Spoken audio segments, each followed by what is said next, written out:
જામનગરમાં નાસ્તામાં સૌપ્રથમ ઘૂઘરા સૌથી વધુ ફેમસ છે. જામનગરના ઘૂઘરાએ વિશ્વભરમાં અનોખી ઓળખ ઊભી કરી છે.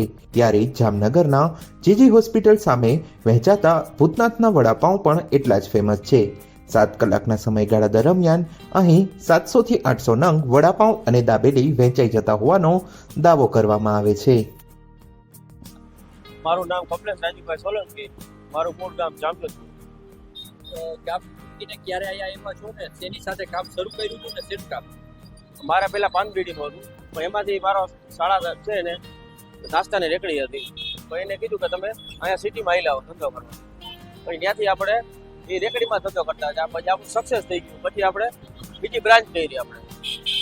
કેટલા વર્ષથી આ વ્યવસાય કરો છો ને કેટલો સમય આપો છો?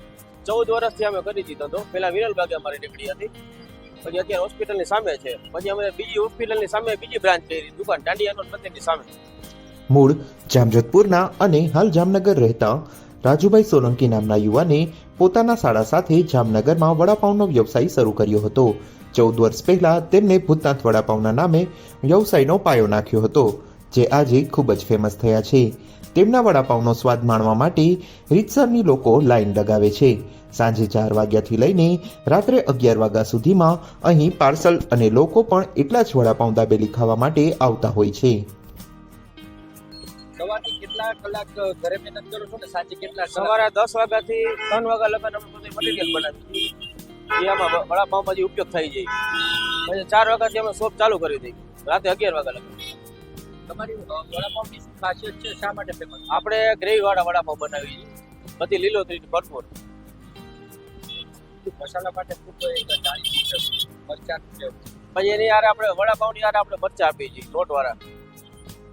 લોકોને બહુ પસંદ છે, એના કારણે બે બ્રાન્ચમાં ખૂબ ભીડ રહે છે. કેટલા લોકો રોજ આવે છે? કાયમીના 700-800 નંગ આપણે વેચીએ છીએ આપણે કાયમી દરરોજને માટે. સવારે 9 વાગ્યાથી જ બટેટા ચટણી સહિતની વડાપાઉં માટેની સામગ્રી તૈયાર કરવામાં આવે છે. ત્યારબાદ 4 વાગે શોપ ખુલ્લી કરવામાં આવે છે, જે રાત્રે 11 વાગ્યા સુધી ધમધમે છે.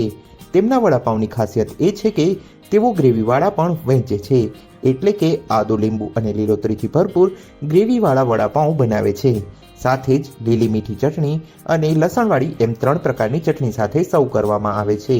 આ ઉપરાંત સિંગ અને બટર સાથે તૈયાર કરેલી કચ્છની પ્રખ્યાત દાબેલી પણ બનાવવામાં આવે છે. આર્થિક પરિસ્થિતિ ખૂબ નબળી હોવાના કારણે કર્જમાં ડૂબી ગયા હતા. ત્યારબાદ આ યુવાને હિંમત ન હારી અને વ્યવસાય શરૂ કર્યો હતો, જેમાં આજે જબરી સફળતા હાંસલ થઈ છે.